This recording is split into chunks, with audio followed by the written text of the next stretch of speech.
ঈদ আহিলে ছোৱালীসকলৰ কাপোৰৰ যিমান টেনশ্যন থাকে কামৰো সিমান টেনশ্যন থাকে নহয়নে? হেল্ল' এভৰিৱান, ইটছ মি আফচানা।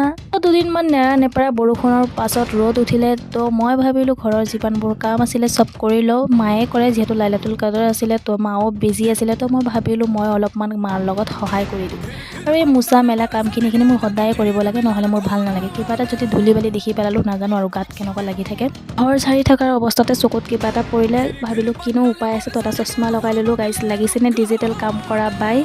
আৰু ছোৱালীসকলক কৈছোঁ ঈদত সন্মুখত সকলোৱে ঘৰত ধুনীয়াকৈ এনেকৈ কাম কৰিবা, তেনেহ'লে চাবা এযোৰ কাপোৰ বেছি পাবা। ইনষ্টাগ্ৰামৰ ভিডিঅ'তে সিহঁতে ইমান বুজি নাপায়, ইনষ্টাগ্ৰামত যিমান মৰম দেখুৱায় সকলোৱে ঘৰত যদি এনেকুৱা মৰম দেখুৱায় বেছি নহয় ইমানখিনি কৰিলে চাবা ঈদৰ কাপোৰ 2 এযোৰ বেছিয়ে পাবা। অলপ ধেমালি কৰিলোঁ গাইছ, কিন্তু কথা সঁচাই হয়।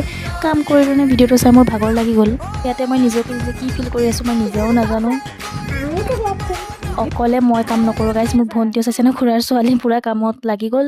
আনফালে বগৰী আচাৰখিনি ৰ'দত দি দিলোঁ, যিহেতু এইকেইটা বেলেগৰ কাৰণে বনাইছোঁ, আকৌ যদি বেয়া হৈ যায় আচাৰখিনি তো ৰ'দত দি মেলি পেলাই ইয়াতে মই ঘৰ মুচি থকাৰ অৱস্থাত ইমান চিঞৰ বাখৰ শুনা পাই ভাবিলোঁ কি হ'ল। আহি দেখা পালোঁ খুৰীয়ে ঘৰ চাফা কৰি থাকোঁতে এটা সাপ ওলালে আৰু সাপটো কাৰ্টনৰ ভিতৰত আছিলে তো সাপতি ধৰি আনিছে, গমো পোৱা নাই, লাক কিমান ভাল একো কৰা নাই। তাৰপিছত মই গা পা ধুই ফ্ৰেছ হৈ গ'লোঁ আৰু আনফালে দেখা পালোঁ মা ঈদৰ নাস্তা বনাই আছে।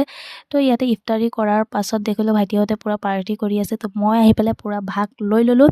তো ৰাতি কাদৰৰ নামাজ পঢ়িলোঁ। আজিলৈ ইমানখিনিয়ে, বাই।